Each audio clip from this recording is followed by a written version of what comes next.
At any That's our rate, story. it's top of the hour. I will turn this over to Joe, and Jolie's welcome to stay online and comment. But our guest speaker tonight is Rich Wieske from Michigan. He's president of the Michigan Beekeepers Association. We'll get reintroduced to him, and his wife and John. He and his wife Joan had been to one of our fun days at least a decade ago as a presenter. But he has a prior commitment, and he is getting to a position where he'll join us here at about a quarter after the hour, so 15 minutes.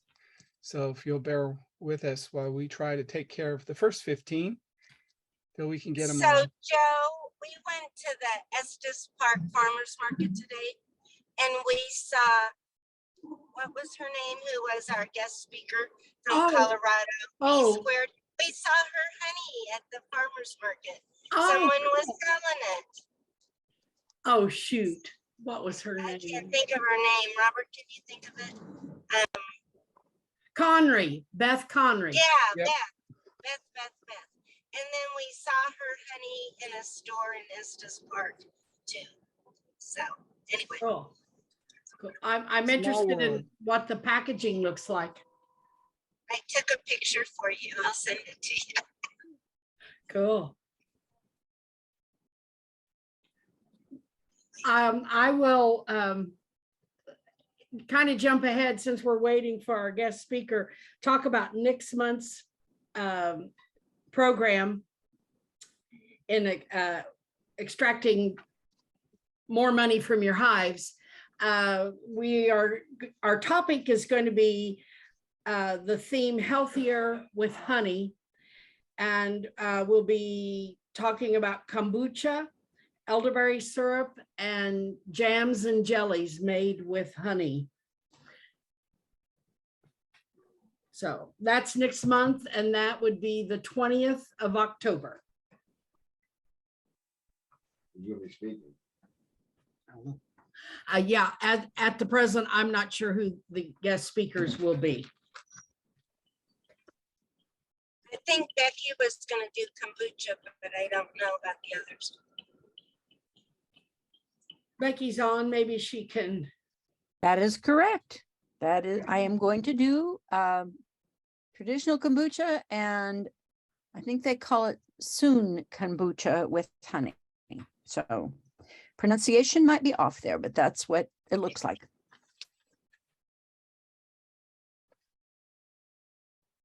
Tasty stuff. Or not, depending upon your point of view. Yeah. I like it, but okay. Yeah, there are those that tell me, oh, I can't stand kombucha. I can't stand it. Oh, it's awful. And I just tell them, you know, everybody makes it a little different. And one of these days you're going to hit on a product that you really like. I don't know. My sister really doesn't like it, but she doesn't care much for vinegar.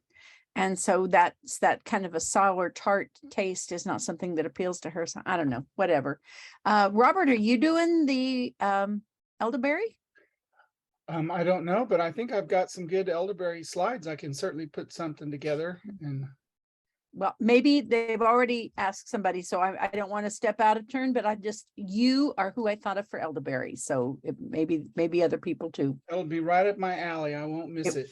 It would be.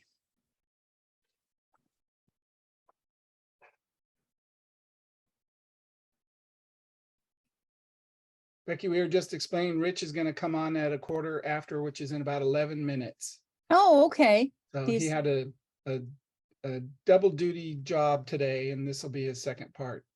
Oh, that's cool. So since we're bird walking, how do I get the Chiefs game? We brought that up too. We're competing against the Chiefs. I think Amazon Prime is carrying it. See, and I looked on Amazon and all the things that were offered, and I could not find the current Chiefs game. I could find old things that were recorded, but they said Amazon Prime is not the same as Amazon Video. And perhaps I need to purchase another service because having about 12 just is not sufficient. I believe if you have Amazon Prime, you have Amazon Video. Do Well, you that's a have, good thought. do you have DirecTV or what do you have?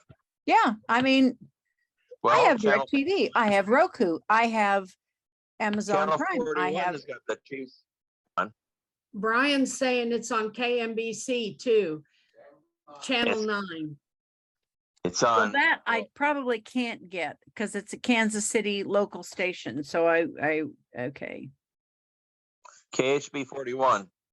No, can't get that either. Steve's watching it on my phone right now. So I could get Amazon Prime on my phone for whatever reason, but I couldn't get it on to come. I couldn't find it on my TV.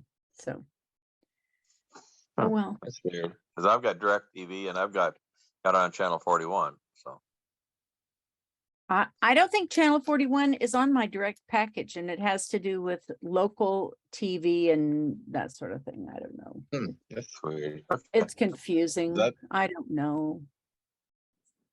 So I have a little piece of news. I was on the ABF delegate meeting last night, state delegates, and talking about the upcoming ABF, which is in Gainesville, Florida. Next year, it will be in the Midwest. It will be in New Orleans. I am very happy about that. New Orleans is about as closer.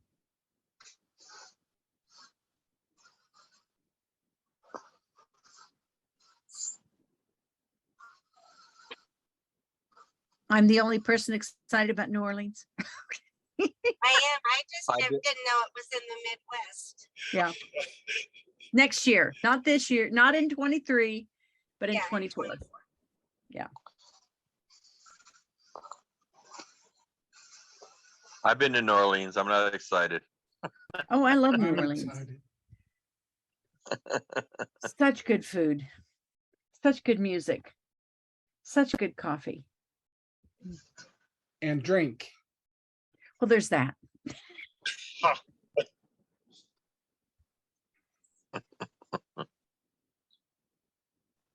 Drink on the sidewalk.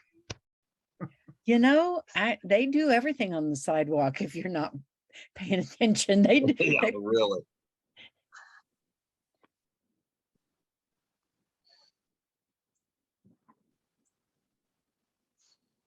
Becky, why don't you announce who's going to be at the KHPA meeting?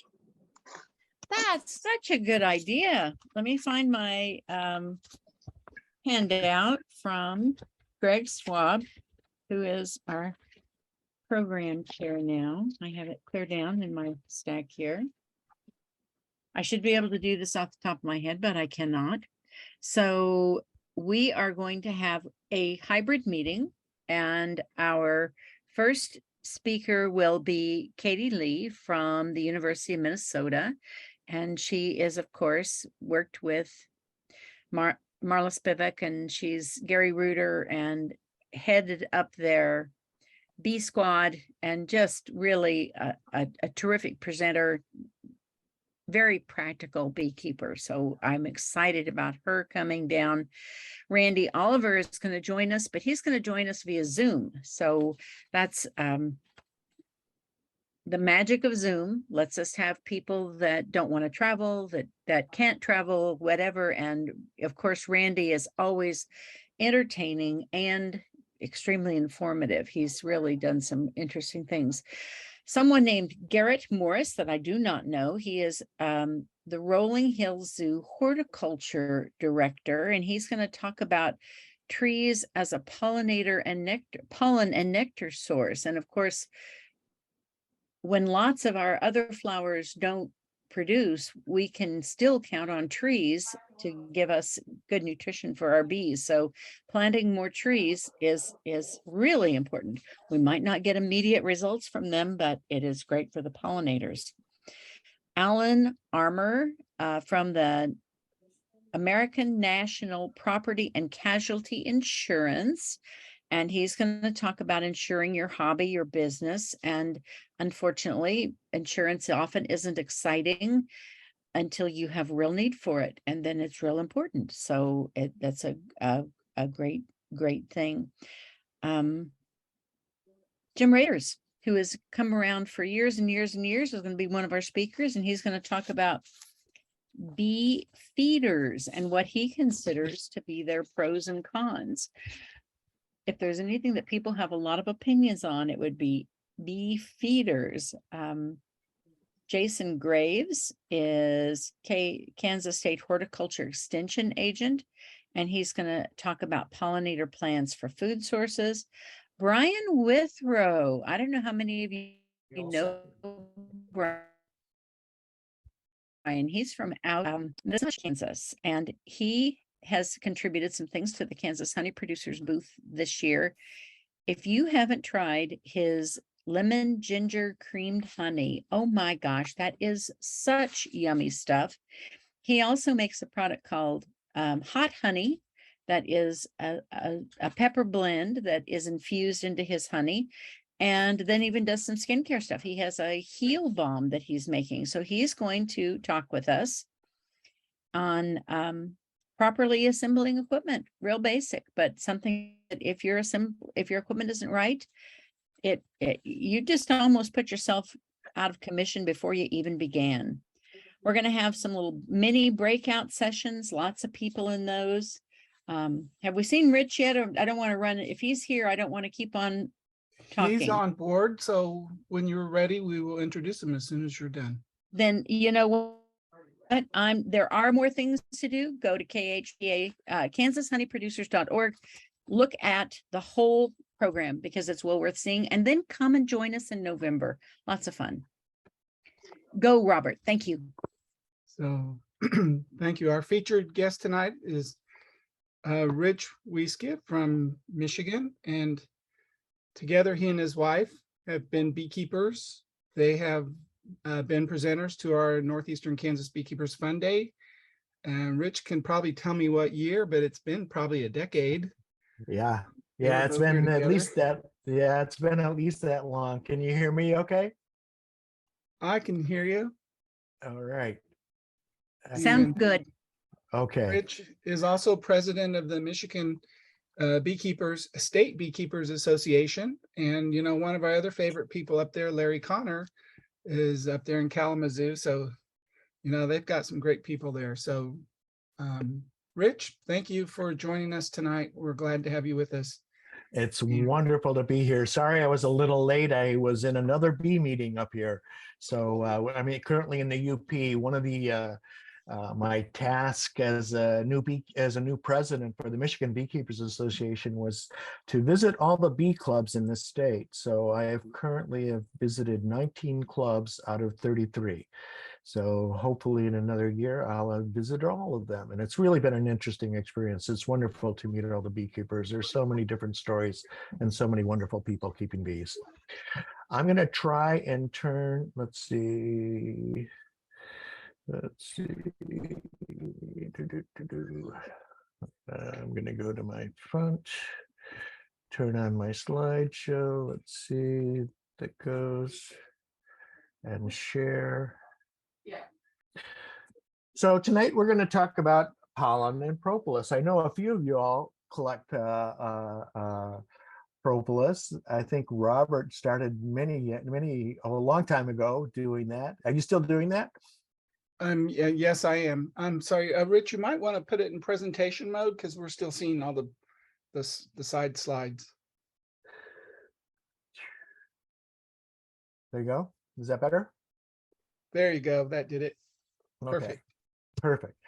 Okay. So when I started beekeeping a while ago, a couple decades, I was very fascinated by the fact that all the references and resources mentioned the medicinal uses of honey and pollen and bee stings. And so I started doing a lot of research and reading. And what I found, especially with the Europeans, was that they were very, very involved in collecting pollen and collecting propolis and doing bee stings and collecting wax and all the medicinal uses of it. So I started pursuing that. And this is I was just in Boston. So wherever you go, there's pollen and nectar and bees. And oh, I'm sorry, let me back up a little bit. how many people are ready for winter? You guys probably have it a little different, but I imagine it still gets pretty cold down in Kansas. There's three things I've been pushing lately as the president of the Michigan Beekeepers is one, we need to have disease-free bees. That means we need to treat for varroa, make sure that they're healthy. And the second thing, especially in Michigan, is we need to make sure they're fed. We feed usually, and I start in Detroit, I start in August by feeding at least 4 gallons of honey to most of my hives, 4 gallons of syrup, I'm sorry. And then the third and final thing that I find that really helps our overwinter and survival rate is to keep them dry. And by doing that, I mean, we put an insulation board, a quilt box, any kind of padding above the brood area so that the water doesn't condensate and collect above the brood area, and then a warm day drip down on top of the cluster. So what happens if you insulate the top of the hive, 75% of the heat goes through the top. So if you insulate that, you protect the bees, and the moisture and condensation goes to the side of the hive, and they're much more protected. And they still need the moisture, so they still have access to it, but it's not going to be dropping on the cluster. So that's my three I don't know, quotes for the day is treat, feed, and keep dry. You do those things and your winter survival rate will be very much higher. And we're running about 100, we're running about 80% survival rate in the Detroit area. So, and it's not all of Detroit area, but a lot of the staff at SIMBA, Southeast Michigan Beekeepers Association, we've actually sort of turned the corner on the issue of overwintering survival rates. So when I started beekeeping, I started as a mead maker, and I was making 150 gallons of mead a year. I know that seems like a lot of mead, but I really, really enjoy mead. But to make mead, 1 gallon of mead, you need 3 pounds of honey. And so you figure 150 gallons, that's a lot of honey. That's almost 500 pounds of honey. So then I had another brilliant idea. I said, I know, I'll become a beekeeper. And it was probably much cheaper for me to continue as a mead maker and buy the honey than become a beekeeper, a mead maker, I'm sorry, and then become a beekeeper and try and keep 130 hives alive. That's what I've done for many years. And now I'm down to about 30 to 40 hives every year. And I sell a lot of nukes. This was my setup in my basement. Those are 15-gallon demijohns. So those are my production batches. And my 5-gallon batches were my experimental batches. And this is one of the, I don't know if you guys get Bee Nectar Meadery, but it's a national distributor right now. They're a local company, and this is how they started out about 10 years ago. They're good friends. So if you have a hive in your backyard, you have your own medicine chest. Oops, what happened to that? All right, it popped off too quick. So, and that's an old Eastern European saying, and I'm going to try and make that very clear as I continue my talk this evening. So pollen is one of the first things. And historically, there's a lot of publications and a lot of paraphernalia and a lot of talk, especially online, about honey being or pollen being a superfood. And it's true in a way, but it's also, you got to take everything with a bit of a grain of salt, because it's not, if you eat just pollen, you're not going to survive. But pollen is definitely going to improve your health drastically. For one reason, our pollen is one of the highest sources of protein in nature. There's more protein per weight in pollen than chicken, steak, tofu. It's a seriously huge amount of of protein. Of course, you would need to eat about an ounce of pollen every day to get that much protein, or as much as your body needs. But still, by mixing it into a smoothie, adding it onto your cereal, adding it into stir fry, by incorporating pollen into your diet on a regular basis, you will greatly increase your protein intake.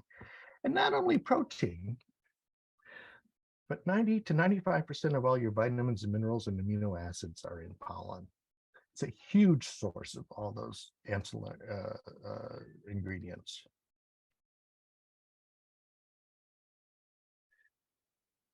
Pollen is also one of the richest sources of vitamins and minerals, amino acids, enzymes, all the stuff and natural antibiotics.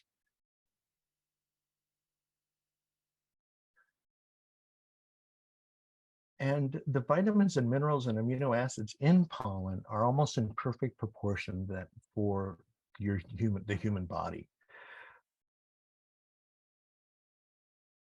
We readily and easily absorb all the benefits of pollen in our systems.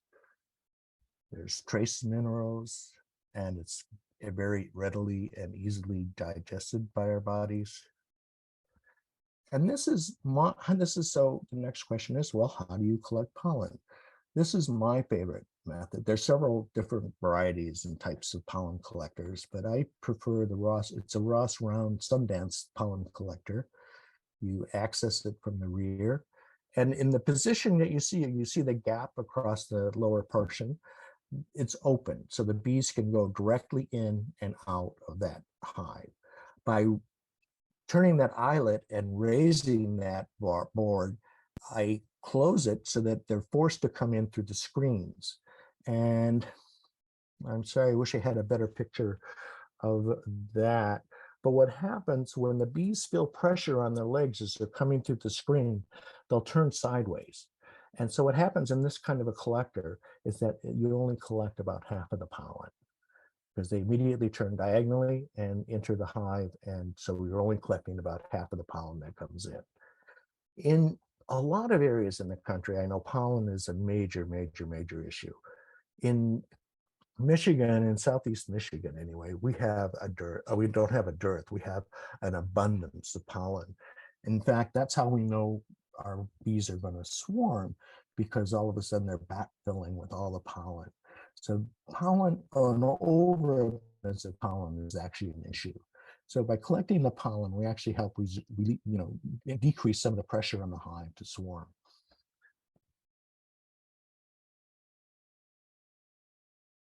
And this is what the tray, so I come around to the back of the hive and I pull out the tray, and then you can see the pollen is very clean. There's inside the pollen collector, there's a board over the top, so the debris, a minimum amount of debris from the hive falls into the pollen collector. So it's easy to clean, and I usually collect about 2 times a week. And I would say in Michigan, I get about 5 to 7 pounds of pollen during the height of June and July. And then also in August, when there's a dearth, they're still bringing in pollen. So if I go like a week, I'll have this tray will be full of pollen. It's an excellent, excellent additional, money maker. If you're doing markets, and which I used to do a lot, pollen is a great added product. So this is a list of just some of the things, the usefulness of pollen for leukemia, liver disorder, longevity, measles, on and on. Parkinson's disease, prostate cancer, chronic rheumatoid arthritis, on and on. So, and as I said before, approximately 1 ounce of pollen by weight each day will supply all the body's protein requirements. And it's a little difficult to eat an ounce of pollen, I agree. But we can get creative with producing it and making it, we have meat-free burgers now and patties. I think if they started adding protein and pollen into it, that might be another way of getting more protein.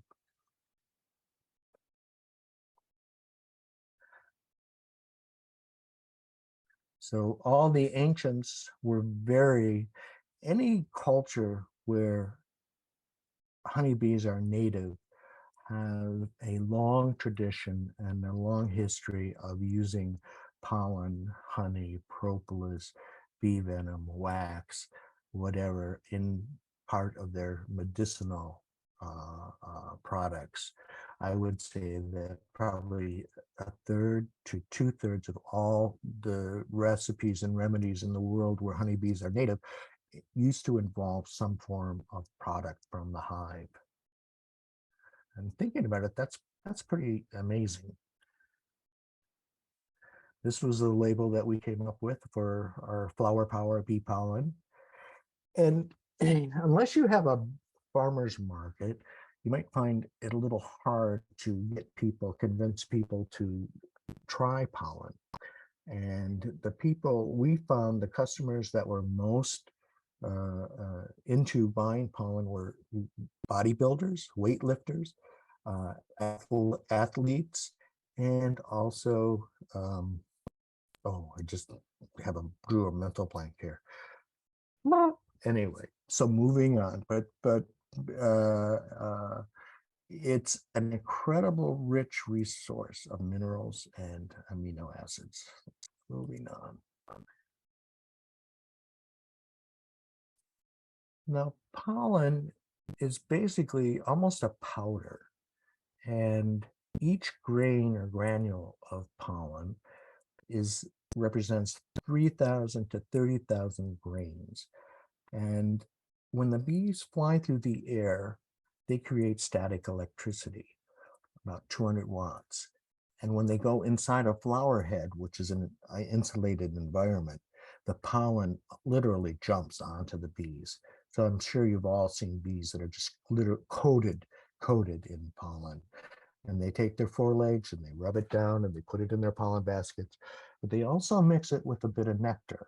And that's how they form those clumps. And then the clumps are brought back into the hive. The FDA has not found any harmful effects, but they will not certify it as being good for you, unlike the Eastern Europeans who can't get enough of it. In our country, we need the pharmaceutical industry isn't going to be making too much money on pollen, so I doubt if they're going to do the research to prove that how beneficial it is.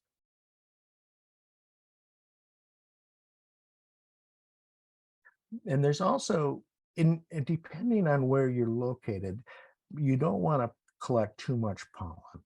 And that pollen collector, that Sundance pollen collector that I showed you, can, by twisting that eyelet, you can adjust the amount of pollen that the bees are gathering. So you can open it up and let the bees get free access if you think the hive is struggling, it needs more pollen. So it's really easy. You don't have to take the pollen collector off by just adjusting that board up and down. You can control how much pollen is being collected.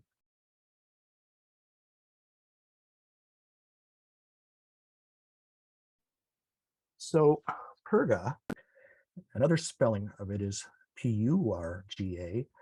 The Vikings, when they traveled, they did their sailing expeditions to Greenland, Iceland, Greenland, and on to Canada or Vinland.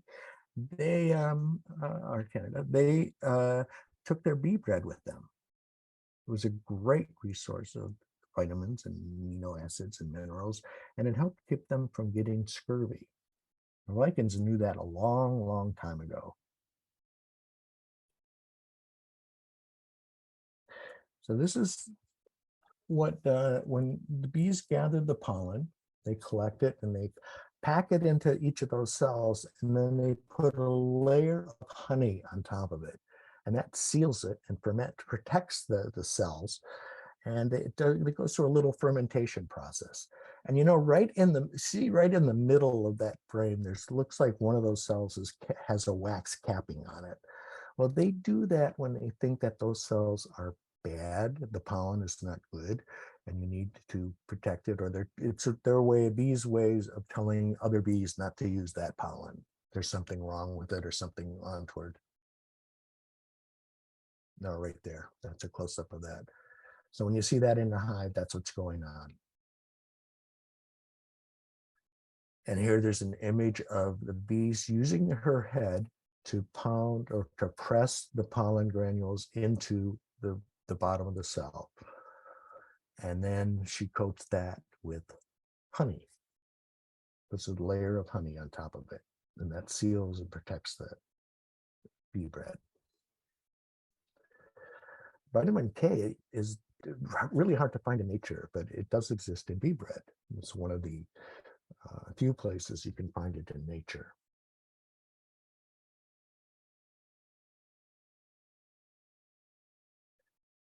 Here we have a contraption. We went to Epimundia when it was in Montreal, and there were all these contraptions there. The Europeans are really, really ahead of us when it comes to using Hive products. And from so what this is you take your bee bread frames, like in the spring when you go into the hive and you see all these frames of bee bread.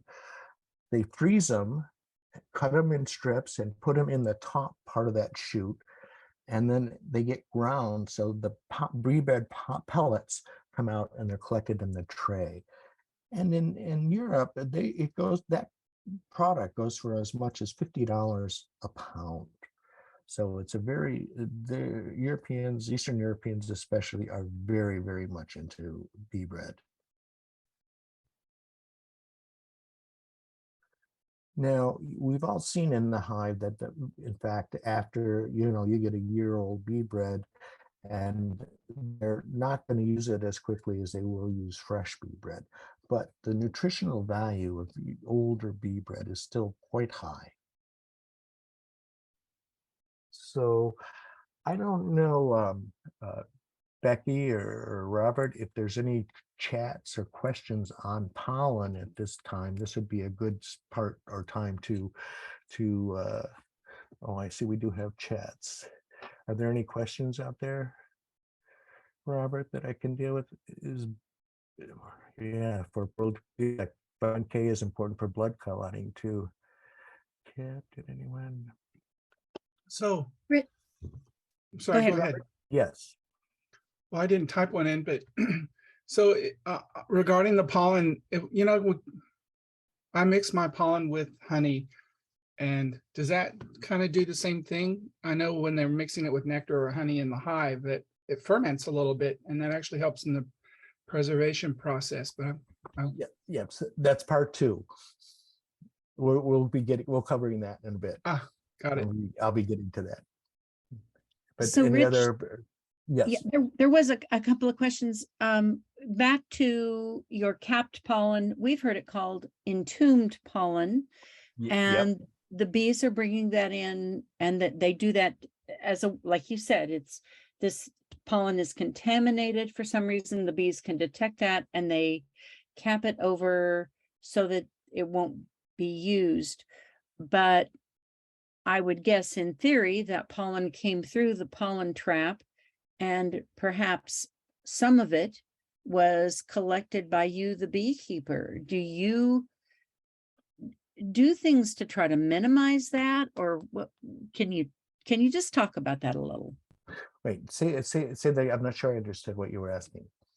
Well, as they bring in this pollen that was contaminated, they go through the trap, and at least some of it is going to end up in the trap. So you could end up selling pollen that was contaminated with something. I mean, Get the computer and tether. I guess. Okay. Yeah. What do you want me to do? I guess in theory that is true, and that's one of the concerns. First, can we turn on the FDA light? has, is that Sorry. there's pesticides in the pollen, and that might be one of the reasons for entombing it. So yes, if you're collecting it, I bet you would get some that way. So I have no answer to that question. well, I don't either. And one of the things that we have talked about is the paying attention to when you are collecting, that it is during abundant pollen availability. We all know that our bees will work bird seed to collect the Yes. dust off of it, and you don't want that. And We were corn also pollen. Yes. we were also told to stop when corn is tasseling, because Mhm. corn, you don't want corn pollen in there as well. So just be real aware of what you're getting. Jolie made the comment about a lot of entombed pollen in her area. I think I would be a little skeptical of collecting a lot of pollen if I was seeing a lot of capped or entombed pollen. I don't know. Everything has a risk, Yep. but yeah. And as you can saw in those pictures, out of all those frames, there was only like a couple of entombed ones. Well, the one picture was used multiple times, but yeah, if I had a frame that was a lot of capped pollen, I would be concerned and think maybe twice about using that and selling that to customers. Yeah, I agree. Thanks. It's always better to be safe than sorry. Okay, so moving on then from pollen, whoops.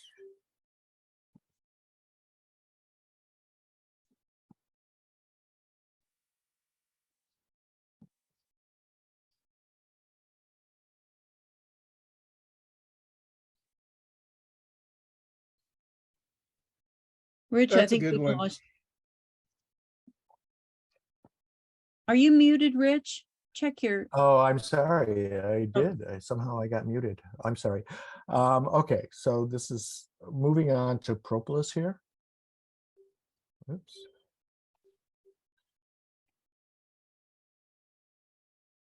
Oops, muted again. I am, my computer is locking up. It's not advancing. Screen sharing. Let me see. Oh, there it is. And I'm still not muted. Okay, so this is a very wonderful picture from one of my favorite pictures. You see on the left a clear propolis, and on the right pollen. That was a picture from Michael Simon Feinstein. Oops, back wrong way, wrong direction. Now it's working again. Propolis. So why is propolis the color it is? Well, I used to say that that's why they make all the bee outfits, or they used to make all the bee outfits white, so you could find all the propolis, because it has a tendency to get over your clothes, your gloves, your jacket, your steering wheel, everything that you touch is that propolis just seems to wander and collect. Now, are people aware, how do you clean propolis? The best way to clean your gloves, clean your hands, clean your steering wheel is actually alcohol. Rubbing alcohol works really, really well. So I always take a spray bottle of alcohol when I'm in my bee yard. I take a bottle of water and a bottle of alcohol to help clean up the propolis, because I'm always in there scraping off that propolis, because that propolis is gold. So propolis, where does it come from? Well, propolis means before, or pro means before, and polis means community or city. So that's where the bees, as you see on this cherry tree here, the entrance, the bees are really heavily propolizing the entrance to this hive. And as bees fly through the air, they create static electricity. And actually it's about something like 200 watts of static electricity. So anything that's in the environment, the bees are going to gather and collect. It's drawn to them. And when they come into the hive, the propolis acts like a protective envelope or protective barrier, decontamination chamber, if you will, so that they come into the hive that helps keep them very clean. Before the city, there we go. And I just love propolis. You know, for years and years and years, a lot of the old timers, they would scrape off all the propolis and just throw it on the ground. You know, it's sticky, it's messy, it makes it hard to work the bees. But as Marla Spivak and some of her grad students found out, it's a really incredibly invaluable or valuable product. Beekeepers are bred for less and less. And you can see the propolis on the legs, the red propolis. The color is depending on where it's coming from. All trees and plants, basically, if you've noticed on a tree, when it's sending out a new shoot or a new leaf, there's a residue of resin, there's a little pool of resin right at the base of that leaf, so that it in fact is protected. It's antimicrobial, antifungal, antibacterial, and it protects that leaf. It's sort of the tree's own defense mechanisms. And what the bees have figured out is that they gather that and they bring that into the hive and completely coat the brood area, the brood chamber. They are really increasing the health and safety and welfare of their hive. Whoops, wrong way.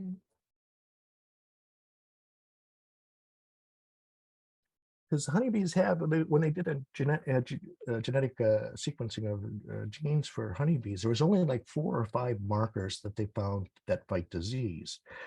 So what do they use? And honeybees are very social, very warm, it's very moist and very dark. It's the perfect environment for fungus, mold, bacteria to grow. Yet rarely does that happen unless there's a catastrophe in the hive. So, and how they do that is they protect themselves is basically with propolis.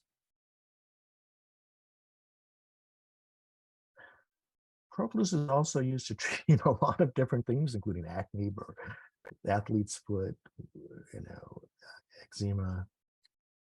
I use propolis just about every day as a spray, both for internal and for external. Propolis is also being considered almost like a liquid Band-Aid. If you have any kind of rash, any kind of scar, any kind of sore, any kind of cut or bruise, if you spray some or drop some propolis on that and put it on a Band-Aid, it's going to heal very, very quickly. It's almost like honey on steroids. Honey also does the same thing. And honey has an added benefit of also creating hydrogen peroxide when it hits the warmth of your skin. So everybody's gone to the doctor and been told, oh, given a prescription that didn't work.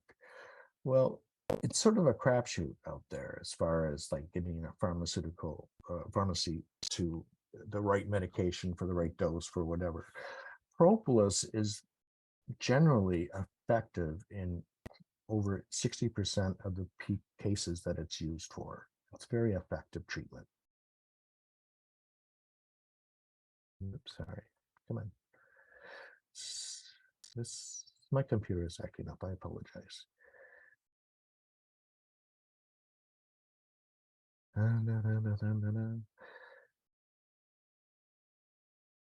Okay. So Marla Spivak, let me go back here. Marla Spivak actually did the major amount of research on propolis, and she applied it to a petri dish with the AIDS virus or culture in it, and it killed the AIDS virus. So what they were working on is trying to get a delivery mechanism. But how she got to this point is that some of her grad students were out in the bee yard in the spring, and they came upon a mouse that had been totally propolized inside a hive. And the reason that the bees would do that is because if they killed the mouse and it decomposed in the hive, it would contaminate the hive. By totally encasing it in propolis, they were able to keep it from messing up the hive, and they were able to keep on doing what they were doing. In fact, the Egyptians discovered this a long time ago, and they used that as part of their embalming fluid, and part of their way of embalming caskets.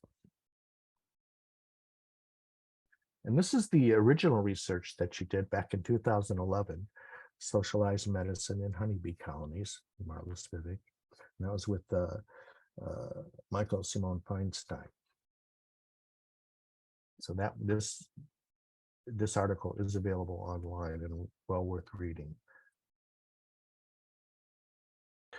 So this is a picture of Michael Simon Feinstein applying a coating of a propolis tincture on the inside of a nuke box. And by doing this, they were finding between 5 to 10% increase in the health of the nukes and the survivability and the lesser incident of mite infestation. Michael is now, I think he's at the university, or I'm sorry, with the Tucson B Lab. He may have moved on from there. But one of the other things that they discovered and found is that if you see how smooth on the right side of that picture, you see that's the inside of a normal hive. It's very smooth. There's very, very little propolis on that. So, but by scoring up the box, roughing it up, or using rough wood as opposed to finished or plain wood, the bees will apply a greater volume or greater amount of propolis. Renata Borba also has several great articles, part of a HAS conference from 2015 on propolis and how honeybees will use the propolis envelope around their brood area to protect their brood, and how important that is to the health of the hive. It helps with their gut bacteria, with their overall, health and stability. It's just it's very valuable. Also, MRSA is treated with propolis. And a lot of the issues and bacteria and viruses that we have in the hospitals, if they are able to use propolis to help fight, create resistance to all the bacteria, as along with ultraviolet light and a bunch of other stuff. But it's a very useful resource in fighting disease. And it's also being studied for cancer treatment, cavities. One of the first things I do when I have a bee school, now anyway, is I get out there into the hive and we scrape off a bunch of propolis, and I'll stick a wad in my mouth and then pass it around and let other people try different chaw of propolis, if you will. And within 5 minutes or 10 minutes, it's really amazing, because what happens is your inside of your mouth, inside of your tongue gets numb and tingles. It's almost like Novocaine. But try it. If you don't believe it, please try it. You just put a chaw of propolis in your mouth, hold it there for 10 minutes, and you'll be amazed. It really is an effective treatment.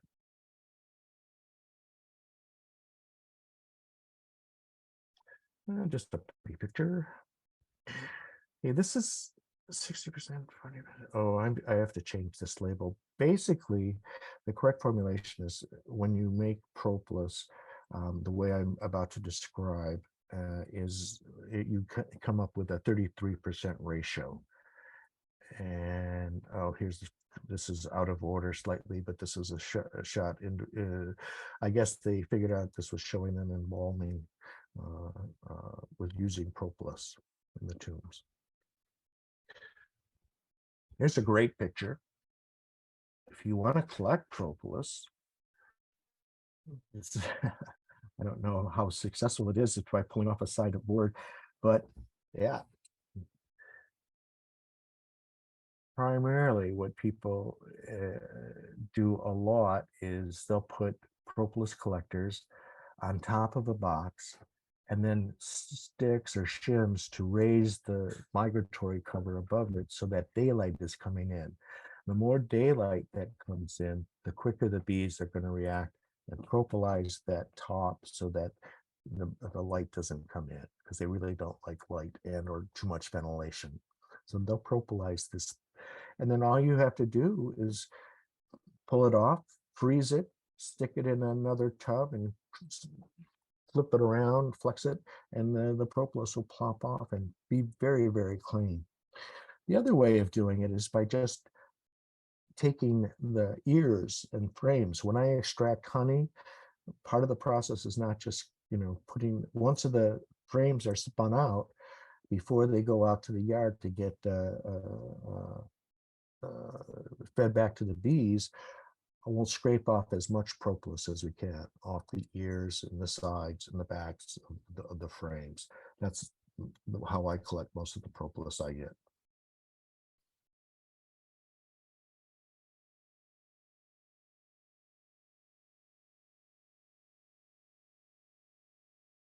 All right.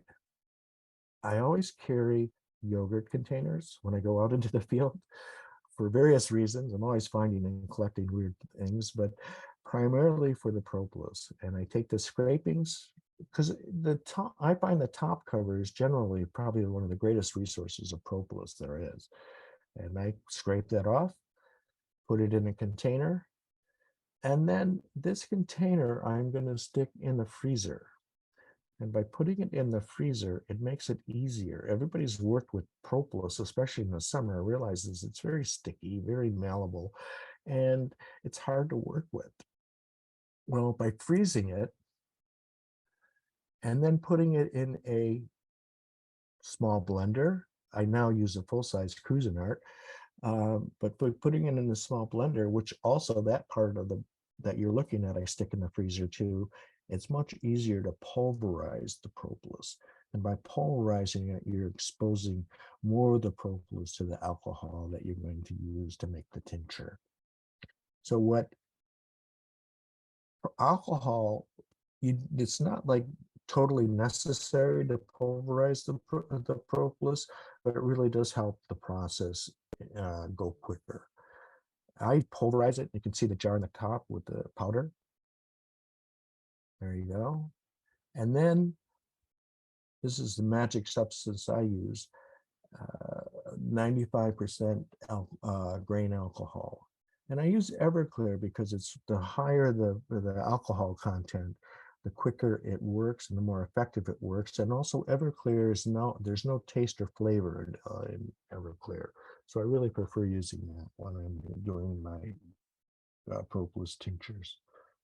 You can use a 60%, 40%, whatever alcohol you have, you can use just to add a lesser portion of alcohol. It's going to be a slightly less process or slightly less volume of propolis. So, and the other thing, let's see if we have here. So this is, I fill the jar, I usually fill a jar up like a 2/3 of the way, 3/4 of the way full. And then I fill it up to the top with alcohol, that Everclear. And then every day that I walk by this, I'm shaking up that jar. I shake it up and I flip it over. And every day I do that for about 3 to 6 weeks. That's usually sufficient. If for some reason you forget about it and discover it a year later in your basement and say, oh my gosh, what's this? There's no problem. The stuff does not go bad. And as you can see, after about 3 weeks, 6 weeks, it separates. The sludge or the propolis will settle down into the bottom. And then I draw off the top part of the jar, which is very clean, very clear. And I don't have any bee parts there. It's all settled down into the bottom. And I'll either take a syringe or a turkey baster or one of those honey tubes with like a ketchup top and, siphon it off that and put it in 1-ounce jars. And I use either drops or spray tops to sell it. This is a very sad picture. I had a jar that dropped in the sink. One of Gary Reuter, who worked with Marla quite a bit, he has on one of his old home pages, he had a great recipe for how to make propolis extract. And now there's quite a few different ones online or on the web. And if you don't have like jars of propolis or something like that, you can actually do 1 or 2 ounces of propolis, whatever you have, and then add 5 parts of alcohol to it and shake it up. You don't have to use a whole quart jar. You can use a pint jar. You can use whatever.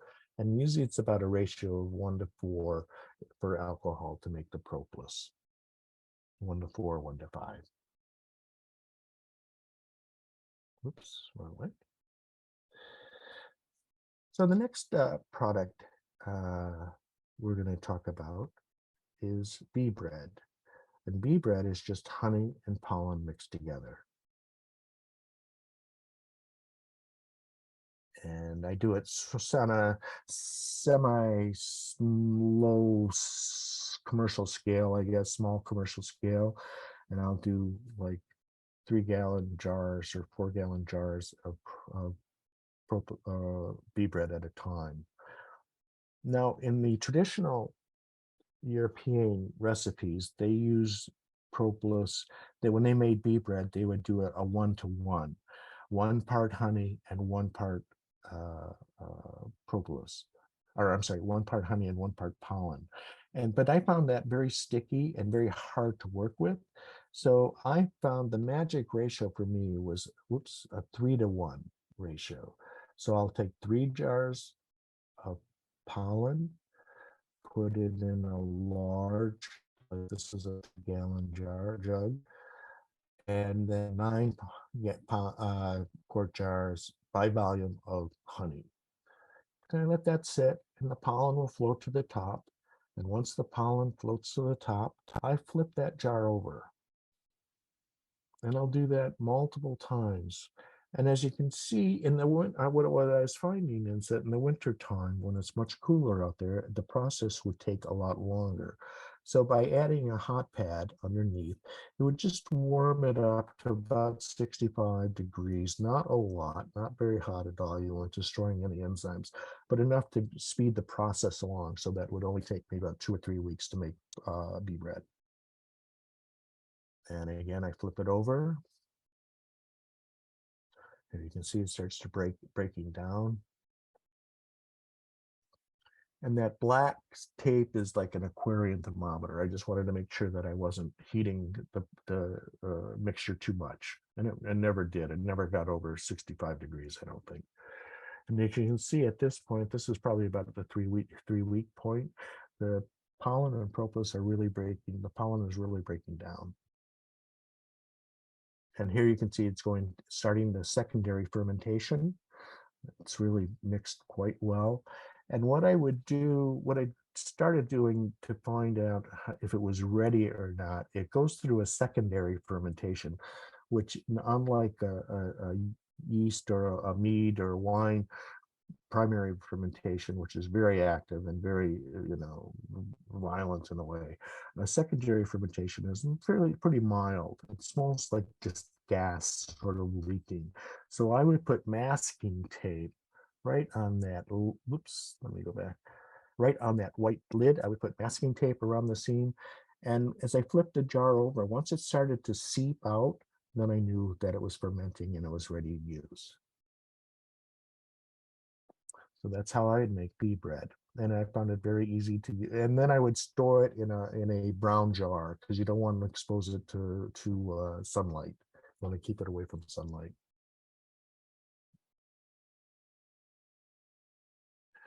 Now, propamil is also another Eastern European concoction, I guess. It's honey and pollen, and with the addition of propolis. And that is basically, by propolis, I don't mean the powder, I mean the tincture, the liquid propolis. So I would use 3 parts pollen, 9 parts honey.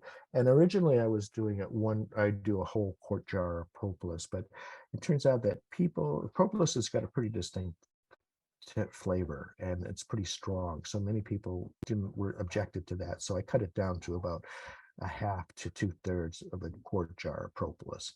You can experiment. It's not like written in concrete and you don't get the proportions right.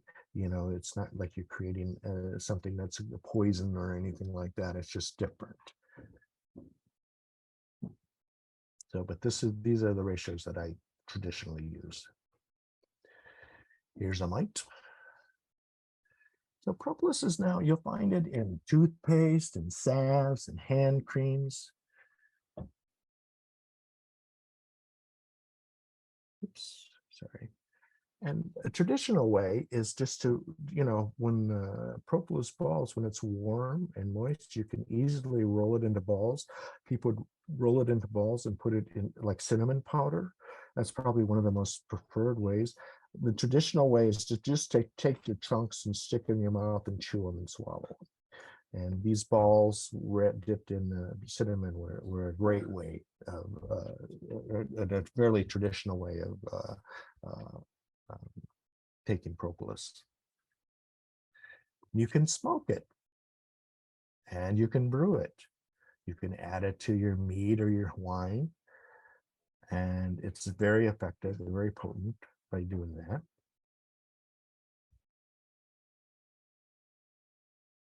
And again, propolis was like the alleged secret ingredient of the Stradivarius violin. And also in the hive, you can see here, this is like a wax moth that's been encased and entombed in propolis. There's a side shot. And so that is largely what I have for bee bread, pollen, propolis, and propamil. I have a few other things on here, but if there's any questions, I would gladly answer them. Let's see, let me pull up the chat, see what's going on. Rich, we do have a couple of questions. Okay. Let's talk about bee bread, just the Mhm. bread, not the propamil, and making sure that I heard you right. You're using 3 parts pollen to 9 parts honey by volume, not by weight. Because of course, By volume, I was just using quart jars, correct. And So- so if you lowered that to say pint jars or half pint jars, so it'd be 1 pint jar of pollen and 3 pint jars of honey, you get the same result. Did that make sense? yes, it does. That makes perfect sense. When you sell this, Mhm. why are people taking it? Primarily for health. People immune system builds up. The older people, especially if you're traveling, most people that go traveling anymore, they come home and they're get sick. It's Yeah, flying on planes. So it's really boosts your whole immune system. That's probably the most preferred way. And most of my clients were elderly. Honestly, that's for pollen as well. A lot of people Yes. boosting their immune system. So Exactly. Jolie has asked in the chat, would you share what your 1 ounce of propolis tincture, the propolis and alcohol, how you sell that, what value that has, or how much that's worth? I sell that for about $16, a 1 ounce jar for $16 at the market. Okay, let's repeat that. So 1 ounce for $16. Now there's a return on your investment. Yes. That is well worth pursuing. That's for sure. And even when you go into the store, you'll see it at the lowest, maybe $12, $13. But then if you look at the percentage or the ratio, it's usually at 3 to 5%. So you got to read the fine print. Sure. Marcia Herman is just asking, she said, does propolis lose its effectiveness if you don't freeze it immediately? Can you reuse the sediment propolis from the tincture? Excellent questions.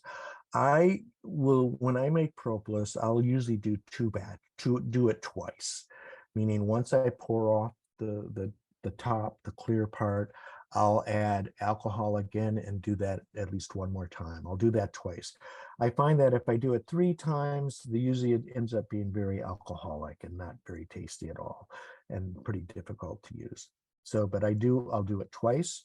The freezing is just and that's the only reason for doing that is I think it probably positively stores better because some of the propolis I use, I actually keep around for a year, but it's mostly to help pulverize it. That's the only reason I freeze it, because propolis will keep so long as you don't have sunlight, it's not exposed to sunlight, you're pretty good with it for a year or 2. Very good. This is also, she's going on, how do you discard of that used sediment in the garbage or? Compost. I mean, I think I would, I collected some. I had enough. I've got like a 5-gallon pail of old sludge, which if I can find something to do with it, I will. But right now it's just sitting in a pail. Usually after that point, I just put it in compost. I don't trash it because it's very healthy. You know, it's good for the environment.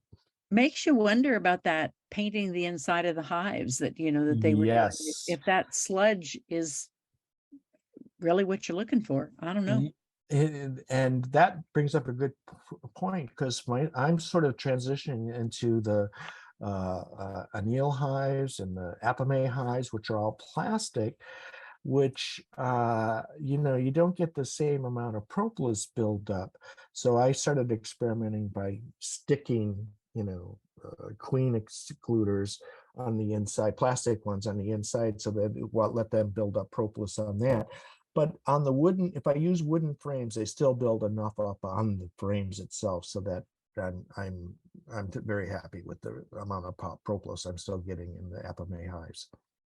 Very good, very good. Okay, moving on. I think we covered the questions. If I didn't, I apologize. I'll look back again. Thanks. Okay. So just to sort of move on a bit from here, how many people have actually tried royal jelly? Anybody? Royal jelly, I find rather, I really like propolis better than I like royal jelly. But even better than royal jelly, and this is very popular in Ukraine and other areas in Eastern Europe, is to take, all that drone comb you're culling from your hives so you don't have mites, put it in a blender and add some honey to it and milk. It's a great smoothie, and it tastes great too, but it's also extremely healthy for you. It's very popular. So for some reason, every time I pause, my system let's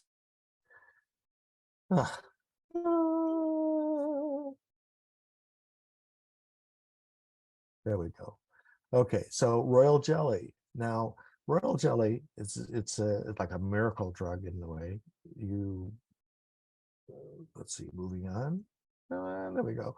But this is how it's harvested. They take a little hose, and I don't know, any queen rearers out there, they know how hard it is to get them to build up enough royal jelly. It's a lot of work to harvest royal jelly, and that's one of the reasons why it's so expensive.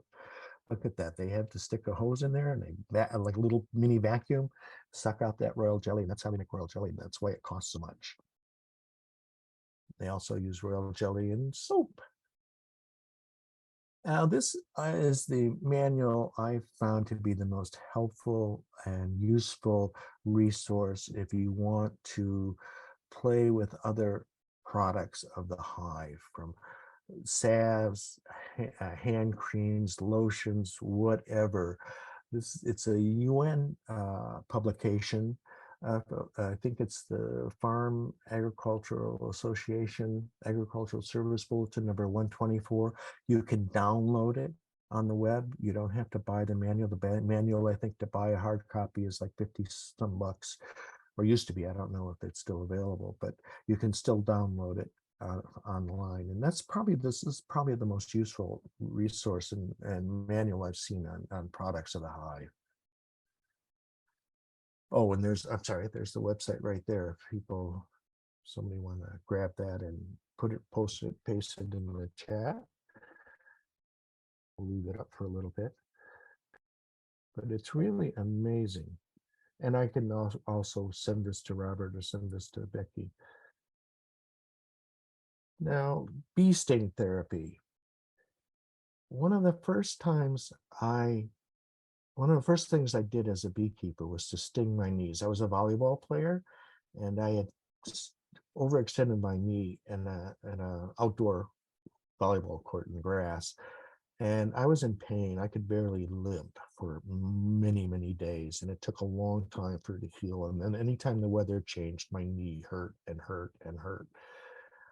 I took 4 bee stings, around the knee, totally around the knee, and that pain went away.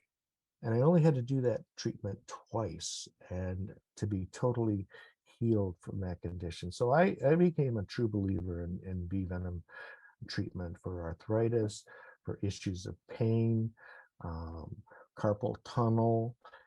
You know, I personally, for me, I find it incredibly beneficial. I know some people don't. And I just want to backtrack a little bit. I was talking about pollen. One of the issues with pollen, and I didn't realize this at first, was that you want to take just a pinch. You just want to take a little bit and try that pollen, because I'm allergic to watermelon, believe it or not. It's sort of strange. And I'll eat watermelon until my throat starts to get itchy and swell. And it's the same thing with pollen. If your throat starts to get itchy and starts to swell and your voice gets gravelly, that means you're having a reaction, an allergic reaction. And there's different degrees of reaction. But once I start to feel that coming on, I stop. And so if you feel that when you're doing pollen, you want to stop.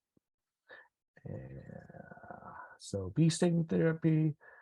So look at one of the first things I said was that if you have a honeybee hive, if you have a beehive in your backyard, you have your own medicine chest. And look at all the things we can do to help our health with products from the hive. And with that, I would like to thank you all very much and ask any other questions or answer any other questions. I've got one from Marsha Harmon and another one from Kay. Kay's asking what form of propolis can be smoked, how to smoke it, dry in paper, or more like a vape liquid. It's like hash. If you've ever done hash, you put it, I usually use a water pipe with like a Coke or some kind of sweet fluid, and that's how I would smoke it. Not since the 80s, and I'm taking the fifth.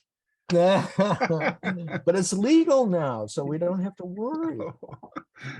But it's a lot like hash. Okay. Marsha Harmon is asking, does propolis lose its effectiveness if you don't freeze it immediately? And second question, can you reuse the sediment propolis from the tincture? Yes, I think I responded to that before. Freezing was just a way of pulverizing it and not necessary to store it. I think the critical thing for storing propolis is to keep it out of sunlight. I remember you saying that. All right. Anything else? What do we got? Rich, that's just so much information and such things that we don't often talk about, think about, different ways to, this really is an expansion, how to get more money from your hives, how to get more benefit from your hives. Thank you for coming on tonight. Thank you for sharing this with us. And I bet there are more people that will be coming up with questions. Looks like Jolie's putting something on. Oh, Jolie says she's losing service, but your talk rocked. That's from Jolie. She appreciates it. We all appreciate it. Really was lots of information. So the only thing better than doing this talk was to actually be there in person on your next fun day. I would look forward to that. Would be a joy. That's for sure. That's and your lineup for November looks really great. I'm sort of jealous. I don't think I'll be able to make it this year, but keep up the good work. You know, we all kind of learned new things in COVID. They weren't all fun things, but we all learned new things. So all good.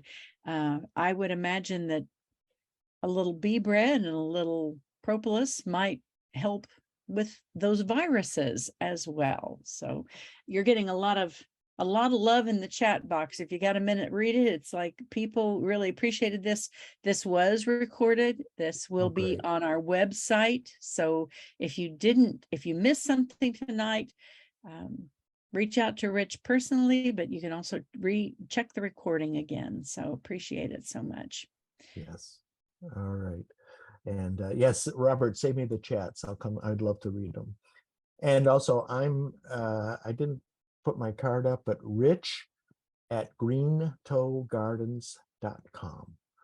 Most people have a green thumb. I have a green toe.